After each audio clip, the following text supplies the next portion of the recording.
Good day mga uncle. So ito na ang part 2 ng ating countertop project dito. So kung makikita nyo naman, ayan at nakakabit na, nakaposition na yan. Ito nga ay tinuturo ko nga sa inyo kung paano nga ginagawa natin dito. At ayan na, pinosisyon ko na yung aking camera dyan para naman makita nyo ng mabuti nang matutunan nyo. Gusto nyo lang matutunan. So ayan na nga at pinunasan ko na nga dahil nga ito ay malikabok mga uncle, dahil galing nga ito sa labas. Nung tinabas natin yan ay talagang malikabok yan. Diyan kung makikita nyo, kumuha na ako ng silicone sealant na kailangan kong idikit at para mag-seal ang pagitan ng countertop at saka yung backsplash. Kaya na nga pinosisyon ko na nga yung backsplash dyan.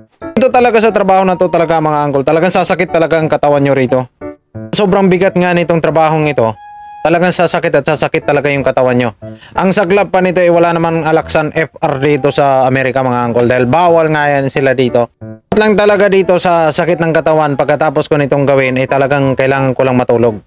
Itulog ko lang na medyo mahaba-habang oras para naman makabawi yung aking lakas. Dito na mga uncle, kung makikita nyo naman ay talagang pinupwesto ko na dyan dahil lalagyan ko pa ng sealant yan. Kailangan mo lagyan ng sealant yan para mag-meet yung countertop at saka yung backsplash. Para pag kung sakali mang merong lumagpas na tubig dyan, hindi yan siya tutulo at hindi pupunta sa likod ng inyong cabinet. Ganon yung isa sa number 1 na purpose ng sealant dyan mga uncle. Kaya ikaw ba sir, wag ka lang manood. Kailangan may matutunan ka rin dito. Dahil yun nga yung sinasabi ko, na sa bawat project dapat meron kang matutunan. So ayan na nga mga uncle, ang nilagay ko dyan is caulking lang yan. Kung tinatawag yan dito, yan yung water-based caulking dito. Para bang ano lang yan, parang patch lang yan siya. Para kung sakali mang just in case kung ano mang mangyayari dyan at meron mga hindi kaaya-ayang mga pangyayari dyan, ay pwede ko pa siyang tanggalin.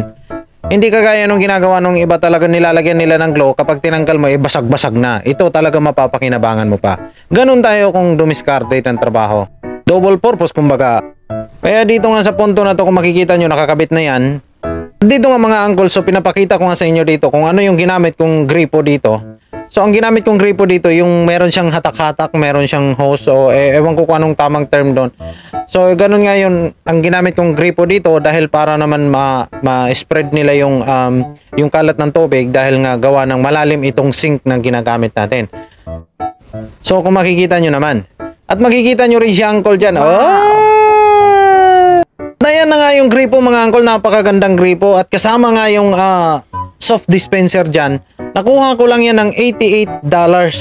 Kung makikita nyo, napaka-good deal ng nakuha nating gripo na yan.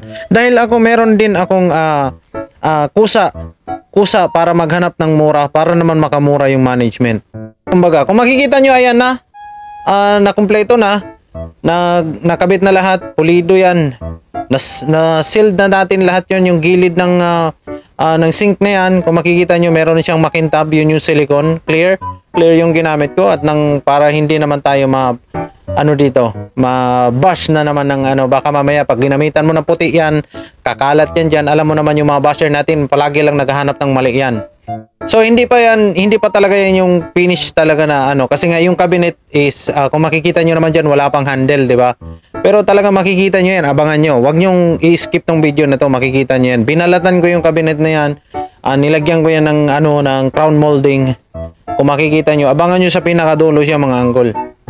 So yan, talagang dito, talagang solo project talaga natin to. Kung makikita nyo naman, medyo matagal. Pero kung kitang-kita nyo naman yung resulta, kung makikita nyo yan, meron na siyang crown molding, meron ng handle yung cabinet, at meron na ring floor transition yung sahig natin. Kung makikita nyo yung crown molding dyan, ako ang nagkabit nyan, napaka-perfect nyan.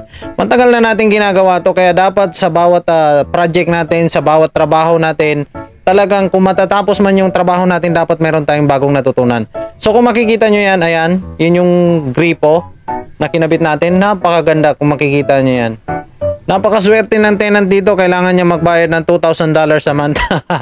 Ayan, bagong disposer. At makikita nyo yun, bagong fittings, bago lahat. So kung makikita nyo yan, good as new. Ang luma lang ako. So ayan ang mga uncle. Mas may improvement. Follow, like, and share lang po. Maraming salamat.